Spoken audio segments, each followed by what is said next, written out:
Hello and welcome back once again to the HR Social Hour Half Hour Podcast. This is episode 150. Jon and Wendy, welcome back, Laurie Ruettimann. I'm your host, Jon. And I'm Wendy. Yay! I didn't swear this time. If you had, I would have bleeped it because bleeping's funny. Wendy, we celebrated at 149, but 150 is a tremendous celebration. Happy New Year. Happy New Year. Happy 2021. Finally. Finally. Tremendous things ahead. Big episode on a number of fronts. 150. Our pal Laurie is here, which we planned this thing so far back, and I was so happy when I looked and said, oh, it's 150. We also are incredibly excited to announce that we have a new sponsor. Yes. Super excited. We want to welcome the Bowling Green State University graduate programs in organizational development and change to the HR Social Hour sponsor family. Tom Daniels, who's one of our listeners and has been a very active chat participant, is on the team there and reached out to us and wanted to partner in some way. And so we are really excited to be working with BGSU this month. We're going to have a special episode with Tom and one of the professors at the school. Wendy and I agreed it was a tremendous conversation we had with them, so we're excited to have that out later in the month. More about BGSU throughout the month. I said it before. Laurie drives me crazy like nobody in HR because one day I want to hug her and one day I just want to shake her and go, what are you thinking? She is the greatest. We are so happy to have her here because we got a lot to talk about. We don't have an introduction because if you're listening to us, I know most podcasts, every podcast is somebody's first podcast, but if you're listening to this, I'm assuming if you're new to this, it's because you know Laurie. Right. So we're not going to make an introduction. Wendy, let's just get to it. Yeah, so excited to have Laurie back on the show. So Laurie, kicking it off as usual, what's in your glass tonight? Well, I have 2 glasses tonight for the both of you. I wanted to mix it up. So I have my good old-fashioned water, right, because I'm a podcaster and I don't want to cough and die on you. And then I have Welch's sparkling grape juice to toast our collective success in the new year. Love it. That's what actually I love their sparkling juice. We buy it quite a bit. We call it kid wine at our house. Right. I'm calling it Laurie wine now because I'm trying not to drink. So something sparkly and fun. Laurie, just for you, I went shopping this afternoon. I got the champagne of beers because I don't drink champagne, but I have these pony bottles of Miller High Life. Cheers, my friend. Cheers. Cheers to you. Oh, my goodness. I love it. I wish it were only real champagne, but it's a weeknight. We can't do that. It is incredibly hard to believe, Laurie, that you first appeared on episode 34 of this show, which was September of 2018. A lot has changed for all of us in that time. Who were we then? Oh, my God. Let's recap the last 2+ years. What have you been up to? Well, I've been in awe of your podcasting prowess, your collective podcasting prowess. Congratulations on all your success. I mean, 150 shows. That's a lot of blood, sweat, and tears, and an awful lot of editing out the uhs, the ums. Oh, man. What do you think? You're at 1 million of those at this point? You got to be. My 2 years have been pretty boring. I don't know about you. I've been sitting around and, examining my own life and trying to figure out who am I and why am I here, especially in the age of COVID. And the answer was, I am here, I think, to help people fix work. And if that's the case, I better get to it. So in 2018, I went out and looked for an agent and put together a book proposal. And in 2019, I sold that book proposal to Macmillan. Their imprint is Henry Holt. They're one of the top 5 largest publishers in the world. Then I wrote a dang book, and that's what I'm here to talk about tonight. I'm real beat, but it's a good beat. It's an honest beat. I'm not working in a coal mine, but I am doing some good work. So I feel good about that. Thank you for asking. I think that's fantastic. I'm very much looking forward to it. Love the title, Betting on You, How to Put Yourself First and Finally Take Control of Your Career. And it's going to be released next week, and y'all are listening to this episode. We know you're a prolific writer. You've been writing for a long time. What was the process like to get published, and what really surprised you along the way?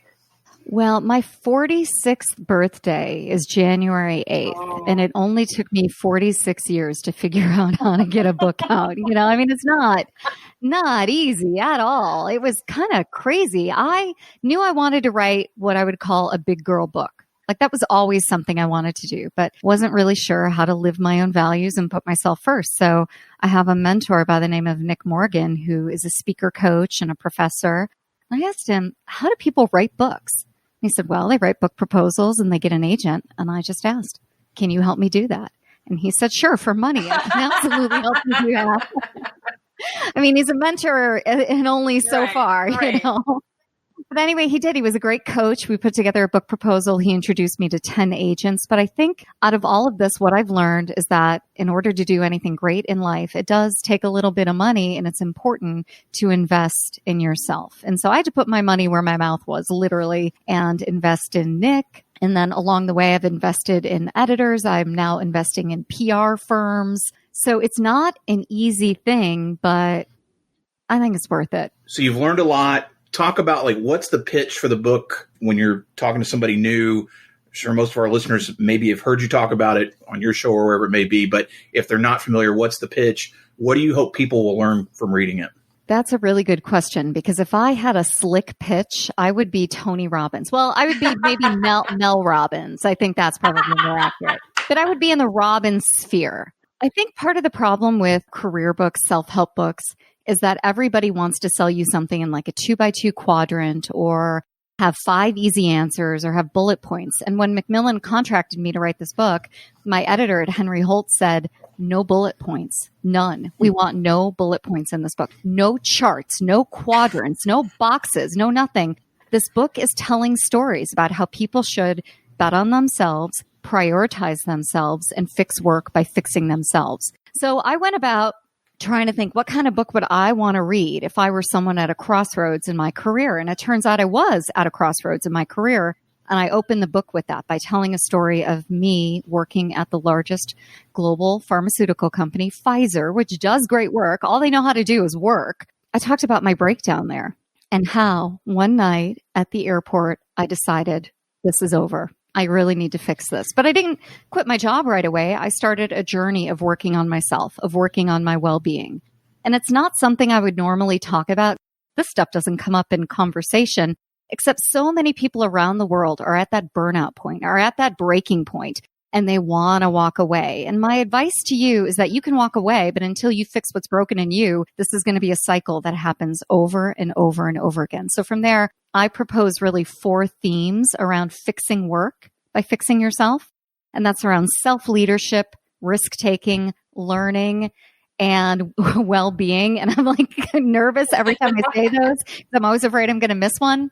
But again, I could not just give the 4 methodologies of fixing work. I really set out just to continue to tell stories from my life, from my clients, from my work history, from smart authors that I've interviewed, to tell a tale about how people can fix work and fix themselves in 6 months.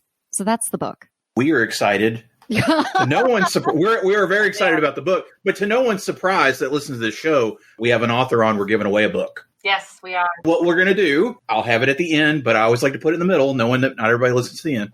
If you use the hashtag HR Social Hour and the hashtag Betting on You Book on all our platforms, LinkedIn, Twitter, Facebook, Instagram, those 4, none of the other hootenannies, I don't know anything about them. We're not touching them. On those 4, those 2 tags, from the time the show comes out until January 22nd, you have a chance to share something about this episode, about the book, using those tags. On the 22nd, we'll pull the names, and then Laurie will send you a signed copy of the book for your collection and for you to read, too. And maybe a hoodie or something else. I don't know. We'll see what I still have left in my magic box of swag in my dining room. Even better. Even better. Hashtag HR Social Hour, hashtag Betting on You Book. Use those 2 together and be in the running. What do they say? Not may the force be with you. This is the way. This is the way.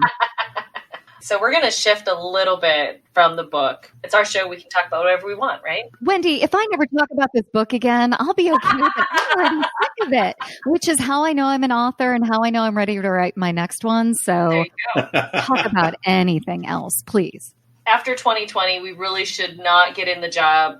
We should get out of the prediction world, quite honestly, because if anyone was right about 2020, please let us know. What are you seeing as the biggest challenge coming up in 2021? And how can HR professionals get themselves ready?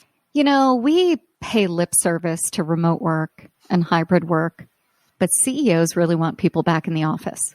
They really want people back in the office. And I don't mean essential workers. I mean the 30 to 40% of professional workers who are working from home. Even though productivity is high, even though it turns out we can work from just about anywhere, our jobs can be done anywhere, CEOs don't care. They're saving money on commercial real estate. They don't care. They want people back in the office. Even young, progressive CEOs out in Silicon Valley, they want their community back together. And I think there are reasons why. I mean, digital communities are so fraught with miscommunication and issues. People are tired. They've got Zoom fatigue. They're actually maybe working too much at home. I worry that we're going to think that a vaccine means that we're safe. And I worry that CEOs are going to say, well, we've got vaccines, we've got masks, we've got sneeze guards between cubicles. We're going to be fine. And safety and security are paramount. And if we really truly value our talent, we value their physical well-beings. I'm a little concerned that HR is going to have to push back and push back hard and say, we're not ready. We're not safe enough. This isn't the right environment. And I just hope they can do it. You know, my good friend Lars Schmidt writes about 21st century progressive HR practices. And I think the leaders he features in his new book and on his podcast are leaders who could do that, who could push back. But then I think about all the HR people I used to work with in Melrose Park, Illinois, or Northbrook, Illinois, or in Creve Coeur, Missouri. And I don't know if they could push back. And I think that worries me a little bit. I don't know. What do you guys think about that? I don't think you're wrong. Yeah. No, I think you're right on the money. I think all of us have seen that there is certainly an interest. I have been surprised at the number of employees that really want to get back. That sense of camaraderie, or maybe they don't have great Wi-Fi or whatever, whatever it is. For some people, they seem to excel or want to be in that setting, and some don't. I think you're right, though. I think there is going to be that challenge of let's get them back. And is it the right time? Yeah. What are we doing with people's well-being, not just their physical, but their mental well-being, knowing that we've all been through this year. I'll bleep it because it's my show. Right. We've all been through some stuff. How are we going to handle it? I think they really go in tandem. I think it's going to be a real issue for all of us. Really well said. You know, it's funny. You're right. There are employees pushing to go back. My husband works in the pharmaceutical industry, and he's back a few days a week. And they've got amazing protocols. They are like, I would trust his work environment more than I would trust like the Target. I think as more and more people start to come back to work, we've got some real challenges. And there are legitimate reasons, Jon, to your point, why people want to go back to work. I know Ken cannot focus here, even though we're floors apart. When I'm doing a podcast, it's impossible. It's just tough. You know, there are landscapers and neighborhood kids who are playing, and I mean, everything's going on. But the way our office environments are built, are they even safe enough for that? You know, what's ventilation like? Do we have enough PPE? I don't know any HR expert who is an expert in logistics and operations before the pandemic, but they all are now. This is a weird time. So I wish everybody just stays safe and goes slow in 2021. Let's not rush into anything. He said, we don't know when people are even going to start getting the vaccines. I mean, we have at my work, people have started, but we're frontline.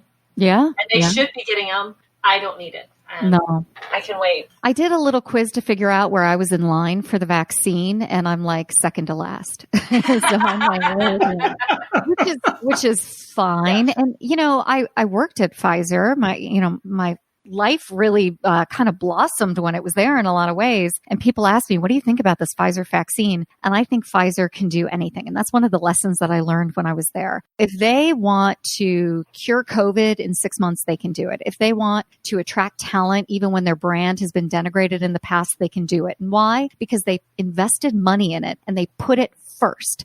They were relentless in their pursuit of goals. And when I was working there, I was all over the map, whining, complaining. I thought if I only acted 1/10 like Pfizer, the brand, acted, I could kick butt and take names. And I think that was the biggest realization for me in my life. I hope in 2021, people don't just get the vaccine, but they also act like Pfizer, which is merciless with their competition.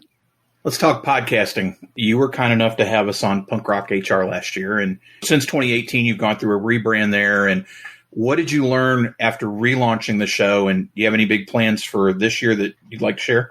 I did relaunch the show. I rebranded it from Let's Fix Work to Punk Rock HR. And most people who have known me for a long time went, oh, yeah, that makes sense because you get bored easily. But I felt like I was not fixing work necessarily. And so Let's Fix Work was a brand promise that I couldn't deliver on. And Punk Rock HR was an old moniker that was given to me when I had a job in my very early 20s. The HR director said, kid, you got to clean up your appearance, take out your piercings, cover your body. You know, we have a no tattoo, no purple hair policy here. And who do you think you are anyway? Punk Rock HR? And I went, yeah, I am. But she didn't mean it as a compliment. It's just a thing I've carried with me in my life. And then Chris Dunn really leaned heavily on me in 2007 and said, this is your brand. And it was for many years until I became a middle-aged lady and I didn't feel punk rock. I think it's a perfect podcast title, though. And so this is a long way of closing the loop to tell you that if there's something funny in your life, something that kind of grates at you a little bit and makes fun of you, but it's also clever, use it. Just use it because people will love it. And I think Punk Rock HR is one of those things. So it's tongue in cheek. It's silly. It's meant to make fun of me, but I've reclaimed it. I have a secret to share. Whoa. A bombshell that I think Wendy and 2 other people have ever known about. All right. I hope I blow your mind, and I hope you will appreciate my production skills even more after this. I love this. Where is this going? If you recall, when we did episode 34 back in September of 2018, we were still using Skype, and at one point I dropped out. And I came back in, and we finished the show. Do you recall that? I do. It seems to be a theme for us. Yes. Yes. It does. What we did not know at the time when we got done that evening, my track stopped.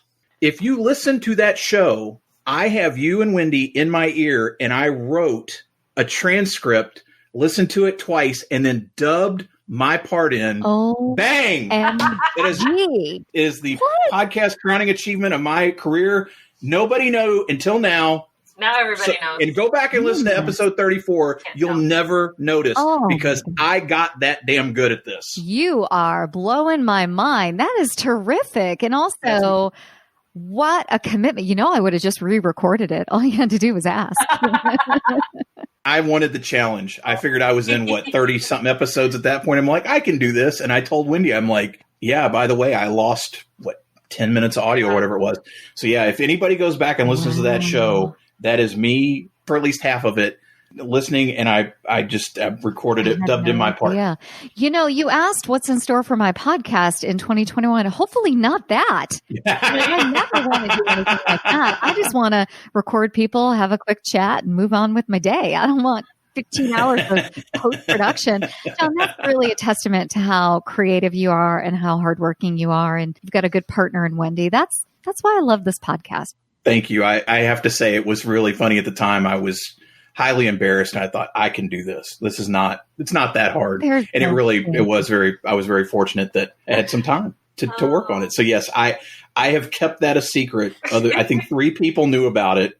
My wife, Wendy, one of my buddies. I think those 3 people on the planet were the only ones that knew that episode 34 has this history. Oh my goodness. Well, you know what Brene Brown says, there's no helpfulness in shame. So you can get this out. So I'm glad you did. And I'm quite proud of you. But again, if this ever happens again, let's just re-record. I like it too much. Duly noted. Yeah, it's much easier. Oh my goodness. So what's on tap for your podcast in 2021? What are y'all doing? We're going to be doing more video. Yep. I don't know what beyond that. No traveling. Not yet. Yeah, probably not. Wendy's going to have her corporate show really going in earnest in the next few months. Congratulations on that, by the way. I saw that. That's amazing. Yeah, very excited. Like a convergence of your day job and your night job. It's kind of weird to see that happen. Again, you know, when we recorded the last time, if someone had said, you'll be doing this in your daily life too, I would... This is a fun side thing. I don't want to get into it, but no, it's been a lot of fun. And so... Well, Wendy, it just tells me you're operating at the intersection of like your purpose and your passion, which is really nice to see. Like that doesn't happen very often for a lot of people. And here you're doing it. I mean, it's not all sunshine and lollipops, right? But to be able to do something like that and get your message out and get your ideas out and get your organization's ideas out. What a real privilege. That is super cool. I'm proud of you. I was thinking about it a lot when we were recording with Bowling Green because they were talking about it wasn't professional joy. How did he put it, Jon? Professional joy. Professional joy. Now that for whatever reason that doesn't sound right now, but finding that purpose wasn't out looking for it because I was finally like, yeah, I don't care. You're going to pay me to do this and I get my joy in other things. Oh, yeah. Well, for sure. That's a healthy adult way of looking at life. But then when you get to do what you want for a living, incorporating more of that in, what a blessing. That's amazing. A lot of fun. A lot of fun. Jon, I was going to ask anything up and new and exciting for you. Not that I'm taking over your show, but that's what I do all the time. So, Oh, not at all. Look, I'm humming along. I love doing this. It's not going anywhere. We're really fortunate to have done it. Hard to believe it's 3 years now. Sometimes 150 episodes. What an amazing accomplishment. Yeah. 200 and something total. About 210 at this point between Wonder Women and all the special episodes, conference episodes, everything else. And to your point, we've produced all of them except for 12, 14, something like that.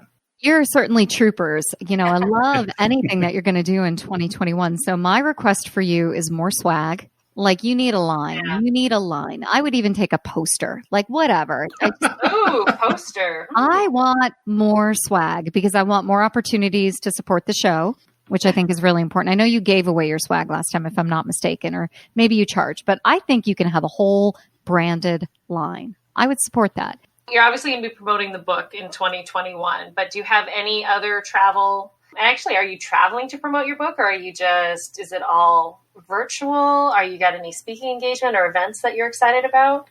Everybody should see my face now. Oh. All right, here's the deal. When I signed my book contract, I made all these promises that I would sell the book at conferences and blah, blah, blah. And all that is in the toilet now. And I'm not exactly sure how to sell a book. And so I hired a PR firm to help me with that. And it's like media placement and stuff like that. I just assumed that instead of doing a book tour and conferences, I would do a virtual book tour. But I have since learned that bookstores don't want authors who speak everywhere. They want some exclusivity because then they can attract more people to that event because they know what you know, that every webinar has diminished returns these days because people have Zoom fatigue. I've got to be pretty strategic around picking what bookstores I talk to and where I'm going to be visible. Frankly, I would say yes to anybody. Car dealerships, pizza joints, wherever you want me, I want to be there. But I'm working with smart people who have really good advice on that. And I'm grateful for that. I will tell you, I would like to travel, and I think I can do it. It's just other people. I am really worried that I could be the best dressed, most fully flocked PPE woman out there, and someone would still sneeze on me. I mean, that's the kind of luck I have in this world. As much as I would like to, and I think it's probably relatively safe if you take precautions, I'm just not going to do it. I'm not going to do it. There may be things I have to do that I'm contractually obliged to do, but I'm not looking for an opportunity to go to, Boca Raton, Florida anytime soon, or even I see people going to Cancun all the time. Yeah. I don't know about that. That doesn't seem good to me. Can I be judgy on this show? It is an HR show. Come on. Yeah. It just does not seem safe. So my book tour is weird. And I've been commiserating with other HR authors about this. There are a lot of people out there from Minda Harts to Laura Schmidt, all of these people who have books to sell. And we're all kind of talking to the same audience within the HR world. I don't know. It's complicated. You have any advice for me?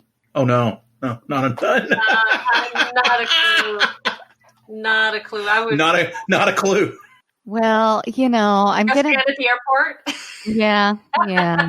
In your PPE and Lysol people down as they walk up. Oh, man, I'm going to have to. I do have a little bit of travel on my schedule just for work things to get some stuff done, but it is in and out. And I've only been on a plane once since the beginning of COVID. And I'd love to hear if either one of you have been on a plane. It was weird. Yeah, and I went into a hotel and I had Chipotle for dinner in my room because I just did not want to go out to eat. So neither of you have traveled? No. Thankfully not. Do you remember the days when we could just at least pretend like we were going to meet up at a conference, like it was a good idea? Oh, yeah. Those days will come back, right? I think they will. We just have to figure out how to get there. I would have no problem, honestly, going to a hotel, going to a conference. Honestly, I would, at this point, it's probably okay to go to Disney World because there's not that many people there. But it's getting there that is the challenge. And I don't feel comfortable getting on an airplane right now. Well, I took a flight on Delta, and I will say they were excellent. And they were Johnny on the spot with people who had masks under their nose. They were real strict about if you're not eating, you put your mask on. why would anybody eat on a plane at this point? I just took my little snacks and stuck them in my pocket, because I miss Biscoff cookies so badly. I was like, oh, I need Biscoff cookies. Which I always want to call Bischoff cookies now. Okay. So anyway, I'm going to do that from now on. They are Bischoff cookies. They are Bischoff cookies. She likes to travel. Yeah. So anyway, I tucked away those Bischoff cookies for later and, just kind of kept my head forward, turned on the air vents, and that part seemed fine. But walking through the airport was a little sketch. And there were airport workers who were very brave, very bold, and corrected people. But it's like the moment someone takes down a mask until they're discovered, could be minutes, could be 20 minutes, right? I don't know. I didn't feel great about that. So I would commend you both for staying home. We're going to take a quick break and we'll be right back. Bowling Green State University is proud to sponsor the HR Social Hour Half Hour podcast. If 2020 taught us anything, it's the importance of being agile and open to change. Bowling Green State University is a world leader in providing graduate education to working professionals in organization development and change. In 2019, BGSU launched one of the only professional doctorate programs in the country in organization development and change. Both the master's and doctorate programs are designed for working professionals and blend the convenience of virtual learning with regularly scheduled in-person weekends a few times a year. The BGSU graduate programs in organization development and change provide students with practical skills and help them grow from a subject matter expert to a sought-after thought leader. To learn more about the master's and doctorate programs in organization development and change at Bowling Green State University, visit bgsu.edu/MOD. All right, we are back. So, Laurie, you've been through the question connection before, but we have a few new questions that we have to get your answers for. So, our first question, what career did you dream of having as a child?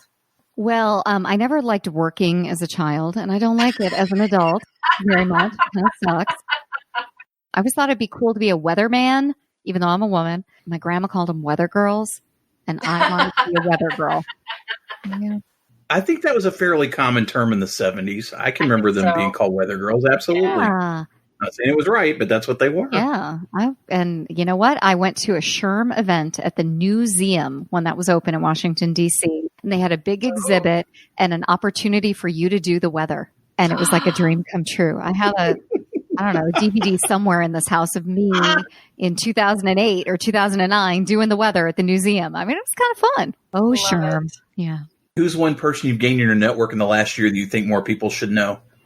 Oh, that is such a good question. Maybe not a year, but maybe a year and a half. I have gained a woman by the name of Morgan Mercer, and she's a technology executive who founded a platform to help people put on these Oculus glasses and go through sexual harassment training as if they're being sexually harassed or witnessing it or whatever. Morgan Mercer is a fascinating woman. Really just a tremendous person and someone I admire. So Morgan Mercer, is it? A new HR professional asks you for one piece of advice. What do you tell them? I tell them that it takes at least 1 year to be good at your job. Like I say this all the time. And in the first year, don't focus on doing the work. Focus on building the relationships. I know this because someone told this to me and I ignored it. And I suffered the consequences.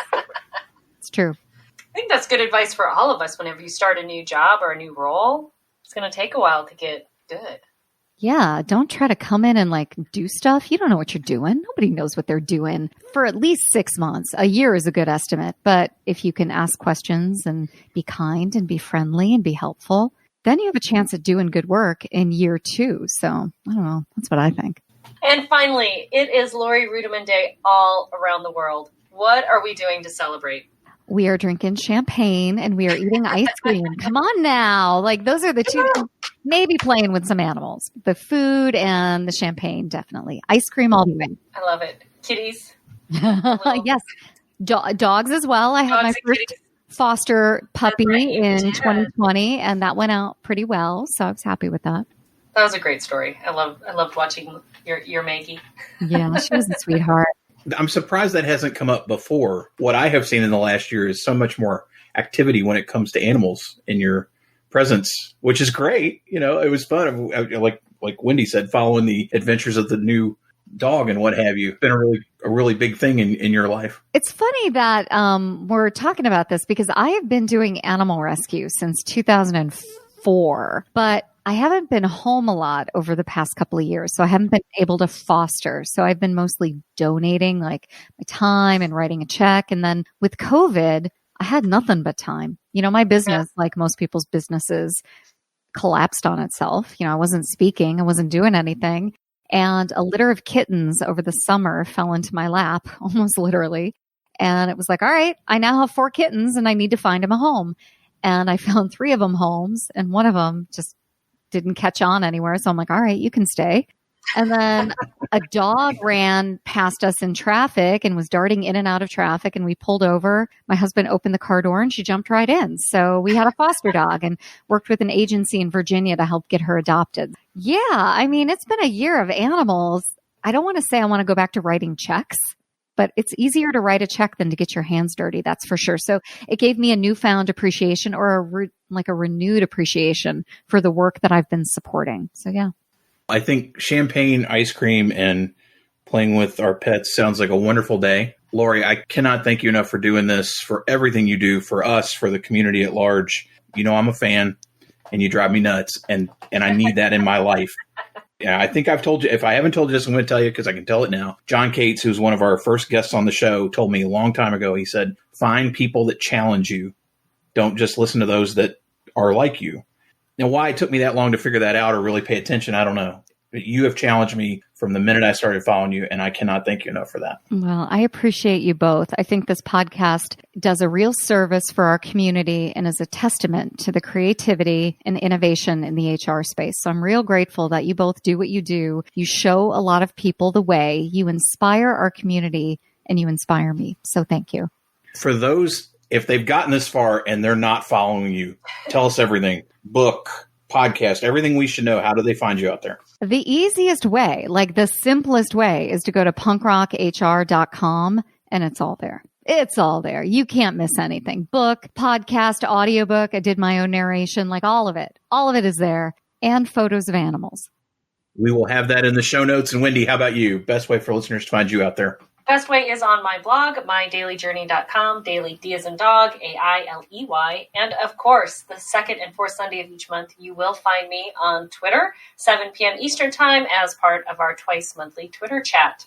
And you, John? Once again, want to welcome and thank the Bowling Green State University Graduate Programs in Organizational Development and Change as being our sponsor for the month of January. Really excited to be working with them and look forward to sharing that podcast of theirs very, very soon. Friendly reminder, we are giving away a copy of Laurie's book. Yes.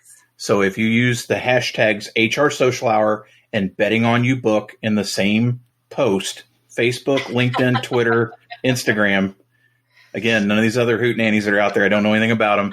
Those 4, between now, the time you hear the show, and January 22nd, we'll be giving away a copy of Laurie's book, and we're excited to share that with you. For me, JohnThurman.com for all things Jon Thurman, and for the show, HRSocialHourPodcast.podbean.com. Listen, rate, review, share, boost our signal, folks. That's all we ask. Just help us out there. Share it once. If this is your first time with us, welcome, stay, come back for more. International listeners, you know the deal. We're coming for you. It's 2021. Be part of the conversation. Laurie, thanks again. And so for the HR Social Hour Half Hour Podcast, I'm John. And I'm Wendy. And as always, be sure to connect, give back, and network. Take care, everybody. I'll see you soon.